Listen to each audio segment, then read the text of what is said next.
We'll start with the last. No, let's not start with the last. Let's start with the rest. 7 under. The scoring's been pretty good out there. How did you compile? 8 under. Oh, sorry, actually. 8. Yeah. No, you're right. Yeah, I mean, it was a great day. Played really solid all day. Didn't really get myself in much trouble out there. Drove it well.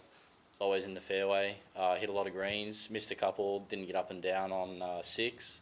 But other than that, like, really solid. I had 10 birdies and 2 bogeys out there. So, hold some really nice putts. Nice putt for Eagle on 15 there. So, overall, can't complain too much about 64. We've seen a lot of really low scoring this week.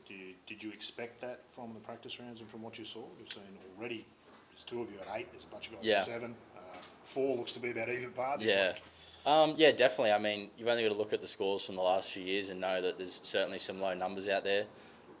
We had pretty benign conditions out there this morning, so the front 9 was certainly gettable. The last few holes, breeze picked up a tiny little bit, but not too much to make it that difficult. So I was certainly expecting scores to be pretty low out there this morning, and obviously it is. So, yeah, it was just good to shoot 8 under, and I mean, I kind of knew that 8 under would be a pretty good score out here today, but certainly wouldn't be anyone too far behind. The ball's running out and the greens are firm.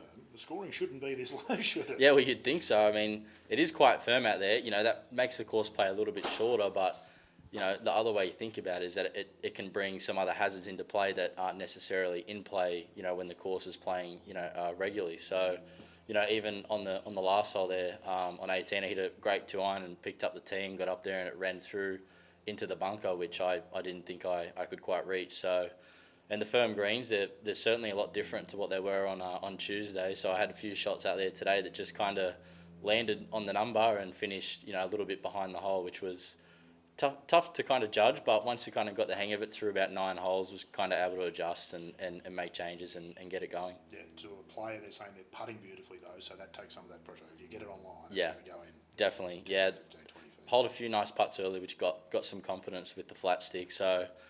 Just said to my caddy, let's just give ourselves as many looks as we can, and we're going to make some. So that was this year. You got a history with the New South Wales Open, don't you? Yeah, I do. I was in a similar position. Wow, how long ago? 2014, 5 years ago now. 2014. There you go. So yeah, I was. I think I shot 7 under in the morning and was leader, just like I am. Similar position now, and someone came in and shot 8 in the afternoon and pipped me, but. Yeah, I had a great couple of rounds in 2014, and I was right up there near the top through 3 rounds. And I had a disappointing last day, but I certainly learned a lot from that experience. And it's a week that really kind of kick-started my dreams to play professional golf. So tease that out a bit for us. We often hear veteran players say that the ones where you feel like you should have done better are the ones where you learn the most. Mm-hmm. And then to explain how that's kick-started sort of where you've got to from here. Yeah, well, I mean, I was only 2 back, I think, going into the last round, so I was in really good position, and I remember the day, I'll never forget it, like it was really, really windy, one of the strongest winds I've ever played in, and just my inexperience with, playing in winds like that and not too sure about what to do in situations where you're really close to the lead in a big event, coming into the last round, I just hit a few shots that I look back on and I think that was a really bad club selection there. I probably shouldn't have done that at all. I made a really big number on a short par 4, where a lot of guys were hitting driver downwind onto the green. So I, thought, I'm going to do that as well, and ended up racking them around that hole. So it was just things like that I just reflect on, and I put it in perspective. And I think just if I had just been a little bit more cautious and done things a little bit differently, I certainly could have finished a lot different. But I certainly had some shots out there today where I just thought, I'm just going to take my medicine and I'm just going to hit to the fat part of the green here, because that's a shot that you really shouldn't be attacking. So, and like we said, with the greens that firm, that you can find yourself in some awkward spots around here. So I've just gotten a lot smarter, and I've just got a lot more experience now playing on firm conditions like this, and I was just able to golf my ball around there today and leave it in the right spots. And like I said, I've learned a lot from that experience a few years ago, and I was able to kind of draw on that today and hit shots that are a lot smarter than what I hit a few years ago. Must be a nice feeling, because otherwise you look back on that as not such a fond memory. Anyone could look back on it and think, should have been better. But like you said, you learn the best from those experiences. So I just took it in my stride and kept going with it. It's been an unorthodox journey since, they tell me.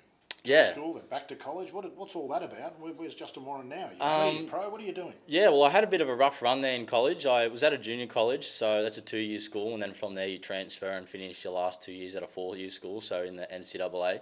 I had some issues with my eligibility, so once I finished at my junior college, I wasn't intending on going back at all and finishing my last 2 years. I was just going to go to Q school, but I had a really good opportunity come up from University of Arkansas at Little Rock, the coach there. He pulled a lot of strings and he got me in. So I was went and did finish my last 2 years there. But yeah, I went back and I did Q school, the Aussie Tour School back in December, just purely for experience. I thought, I'm just going to go. If I play well and get some status on the Aussie Tour, then great. But if not, I've got some tour school experience under my belt, because a lot of guys will tell you that it's probably the hardest test of golf that there is. So yeah, I just played well and I got my tour card and I finished 6th there at final stage, which got me a decent category here this year. And but it just wasn't enough that I didn't think that I was going to get into the Victorian Open and the bigger events in the early part of the year. So I just didn't think it was worthwhile staying home and turning professional to play just a few events, few smaller events. I only had 1 semester left of college, so I thought I'm going to go back. I'll finish my degree, I'll graduate.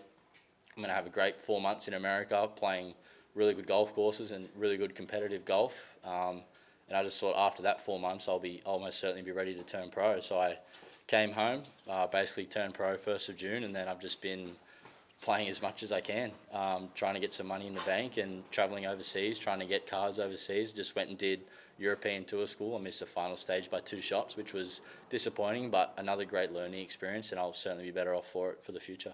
Like this week, a career's a marathon, isn't it? Not Exactly right. Yeah, you just can't let one bad day or one bad week define you. You've just got to know that if you're in it for the long haul, and everyone has bad weeks. Some guys' bad weeks are different to others, but that's all part of learning, all part of the process, and you just got to stick with it and just know that, if you keep doing the right things in the long run, you're probably going to get there.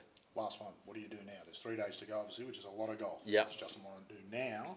Try and make sure you're there, because if the scores keep going like this, Yeah. you're going to need to be on your game. Yeah, I mean, I've got a pretty good game plan for this golf course. Off the tee, it doesn't give you a lot of options. It's either, kind of an iron and a wedge onto the green, or you can be aggressive and, take some of these par 4s and par 5s on. So I've got a pretty good game plan off the tee, so I'm just going to stick to that. I'm going to try and get it in the fairway.